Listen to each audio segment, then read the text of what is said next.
여러분 안녕하십니까. 물개소리연구소 김도균입니다. 오늘은 8월 8일 저녁입니다. 오늘은 뭐 다른 뉴스도 하나 이렇게 얘기해 볼 게 있어서 한번 소개해 보려고 합니다. 이 초식남, 여러분이 초식남이라는 단어를 아시는지 모르겠습니다. 연애와 결혼에 소극적인 남자를 초식남이라 한다, 이렇게 되어 있네요. 참 초식을 그러면 초식에 대응하는 것은 육식인데, 그럼 연애와 결혼에 소극적이지 않은 남자는 육식남이냐, 이런 참 웃기는 어떤 단어 같습니다. 그래서 일본에서 나온 그런 자료인데,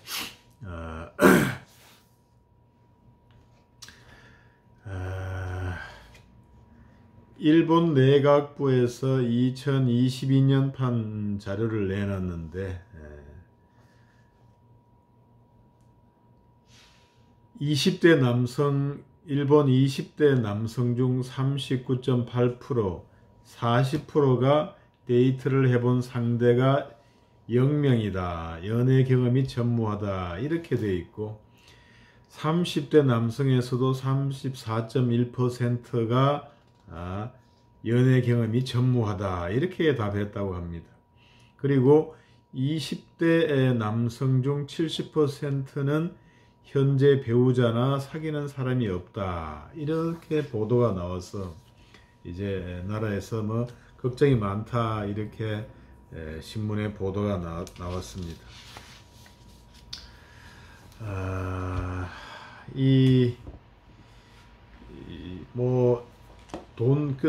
내용을 보면 돈도 없고 여러 가지로 해서 애인을 사귀지도 않고 만나지도 않는다, 이렇게 되어 있죠. 그 원인이 경제적인 여건이고, 또 연애를 하려면 상대방을 위해서 돈과 시간, 정신적인 에너지를 쓸 수밖에 없는데, 그런 것들에 대해서 옛날보다 방어적인 태도를 보이는 사람들이 많아졌다, 이렇게 그 원인을 분석을 하고 있습니다.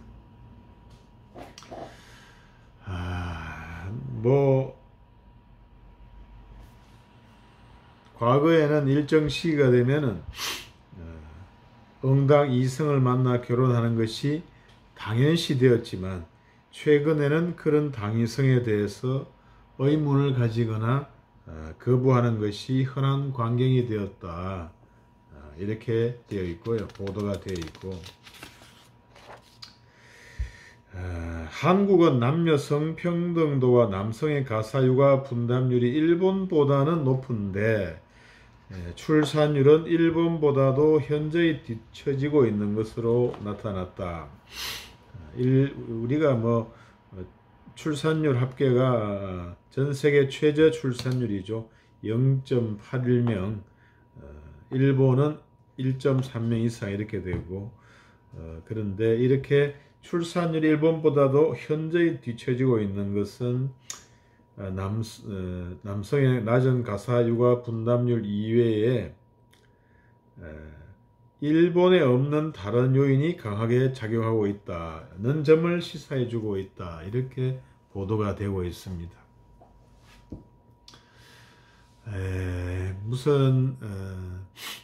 이제 영화 제목을 보더라도 결혼은 미친 짓이다, 이렇게 해서 사실 이제 인류도 이제 결혼이라는 그러한 제도에서는 이제 많이 벗어났죠. 옛날에는 법으로서 이제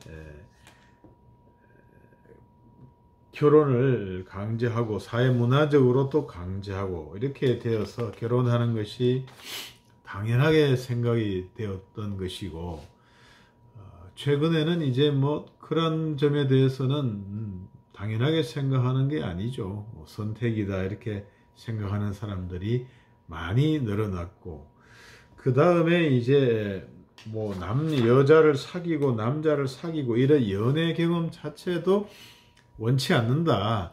이런 사람들이 더욱더 늘어난다는 겁니다. 결혼해서 사는 사람들도 줄고, 뭐 대신에 이제 결혼하지 않고 동거하는 관계에서 이제 애들이 많이 태어난다고, 프랑스에서 그렇게 태어난다고 보도된 것을 봤습니다. 뭐 결혼 안 하고 동거하는 관계에서 태어난다, 뭐 그것도 괜찮은 일이죠. 다만 이제 여기 오늘 보도에 나온 걸 보면 아예 사귀지를 않는다. 뭐 결혼 고사하고 연애 경험 자체가 없다. 사귀는 거 피곤하고 힘들다 이거죠. 쉽게 말하면. 그것이 우리나라가 더욱더 그러하다 이것입니다. 왜 이렇게 여자를 사귀고 남자를 사귀는 게 힘이 드느냐. 그게죠. 경제적으로 시간상으로 소모하는 게 많고, 그리고 또 한 가지 정신적인 에너지를 써야 되는데, 돈과 시간, 정신적인 에너지, 정열 이런 거를 써야 되는데, 이거 쓴다고 해서 뭐가 돌아오느냐 이런 보장도 없고, 그러한 것을 굳이 쓸 필요가 있느냐, 이런 생각이 많이 있는 것 같습니다. 한국에서 이제 뭐 여자를 만나고 남자를 만나는 게 참 너무나 힘든 일이고, 요새는 또 우리나라에는 단순히 뭐 이렇게 내가 좋아서 이렇게 결혼하고 이렇게 하기는 하지만, 또 양가 부모의 입장도 생각을 많이 할 수밖에 없는 문화죠. 제가 뭐 베트남 유튜브 한번 보면은 우리나라하고는 달리 이렇게 나이라든가 국적이라든가 이런 부분에서 별 크게 이렇게 비중을 두지 않고, 한국에서 이제 뭐 결혼에 한번 실패하고 간 뭐 40대라 할까요? 50대 초반 이런 나이대 남자들도 20, 30대의 어떤 베트남 여성과 쉽게 뭐 또 결혼도 하고 또 사귀기도 하는 걸 보면은, 그 우리나라에서는 그 쉽지 않은 일이죠. 이런 점에 비춰 봤을 때, 그리고 그런 나라에서 부모들이 바라보는 것도 우리 같으면 뭐 도시락 싸다니면서 말리고 연을 끊는다고 이렇게 하는 정도인데, 거기에서는 이제 그런 부분을 그 아버님, 여성분 아버님이나 친정에서 이렇게 용납해 주는 걸 보면은 상당히 우리보다는 이제 많이 깨어있다. 거기도 유교 문화권이고 뭐 이렇게 되는데, 우리보다는 의식에서 훨씬 더 자유로운 사람들이구나 이런 생각을 듭니다. 그래서 우리나라에서, 한국에서 결혼하는 거는 아직까지는 개인과 개인의 결합임과 동시에 그 다음에 집안끼리의 결혼이고, 그렇기 때문에 고려해야 될 요소가 딴 나라보다 훨씬 많고, 그리고 이 가장이라든가, 우리가 사실 가장이란 이런 개념은 사실은 없잖아요. 법률상 없는 개념인데, 실제로는 뭐 남자가 가장 행세도 하고, 여자는 또 문화적으로 또 집에 와서 집안일을 하고 시집에 또 잘해야 되고, 이런 압박감이 너무 많고, 남자는 또 가장이랍시고 돈을 벌어와야 되고, 앓는 소리를 또 못하고, 돈도 남들만큼은 벌어와야 되고, 여자들은 애들 키워야 되고, 또 이렇게 시집에 어느 정도 해야 되고, 이런 것들 때문에 너무나 스트레스를 받는 것이다. 이래서 뭐 굳이 여자를 사귀고 남자를 사귀나, 혼자 뭐 텔레비 보고 무슨 유튜브도 보고 이렇게 뭐 조그마한 집에서 공동생활하는 집이나 뭐 원룸이나 이런 데서 안 그러면 뭐 친정이나 본가에서 충분히 그냥 살 수가 있다. 이래서 어떤 이성에 대한 흥미를 훨씬 압도하는 피곤함, 금전적인 피곤함, 그리고 시간상의 소모, 그리고 정신적인 에너지, 이 사람의 어떤 정신을 피를 말리게 하는 그러한 스트레스, 이런 것 때문에 결혼의 매력을 잃지 않았느냐, 이렇게 생각이 됩니다. 이 결혼에 대해서 얘기를 해보면은, 결혼이라는 것은 이제 어떻게 생각하면 아주 비합리적인 제도죠. 자, 모든 그 종신계약이라는 것은 무효입니다. 회사에 한번 삼성전자, 예를 들어서 뭐 안 그래 애플, 너 이렇게 회사에 들어오는데 평생토록 못 나간다. 너는 회사에 들어오면 입사만 하면 나갈 수는 없다. 이런 계약은 무효입니다. 무효. 종신계약. 그 오로지 하나 남아있는 종신계약이 바로 그거죠. 결혼이라는 것입니다. 그리고 결혼은 이렇게 또 자유롭게 할 수는 있지만 한국에서는 헤어지는 것은 자유롭게 헤어지지를 못해요. 뭔 잘못이 있어야 헤어질 수가 있습니다. 쌍방이 오케이를 하든지, 안 그러면 상대방의 잘못이 내보다 더 커야 이렇게 헤어질 수가 있으니, 결혼은 자유지만 이혼은 법원의 허가를 맡아야 된다. 이런 해괴한 나라가 바로 한국입니다. 그 허가를 안 해준다고 해서 그분들이 같이 사는 건 아니거든요. 따로 살면서 장부상만 이제 부부가 되어 있는 것입니다. 완전히 코미디죠, 코미디. 그런 것들을 나라에서 허가를 해준다는 것 자체가 코미디라고 생각합니다.